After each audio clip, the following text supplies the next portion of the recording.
Τούτη την ώρα θέλω να καταβυθιστείς στην ιστορία μου, να αισθανθείς την αχλή που κατοικεί στο βυθό μου, να ανιχνεύσεις τον όθο παιδί που η άβια νύχτα έθρεψε, να ανταμώσεις τον άσωτο γόνο του περατάρι ανέμου.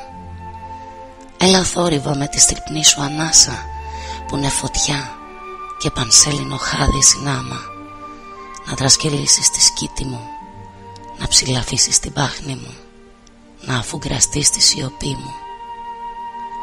Έλα σημά μου λοιπόν και χάραξε με την αισθαντική πινελιά σου την ακόρεστη πεθυμιά που γυμνή αναδύεται απ' την αιθέρια έγερση μυστικών ειδονών και ακατάληπτων πόθων.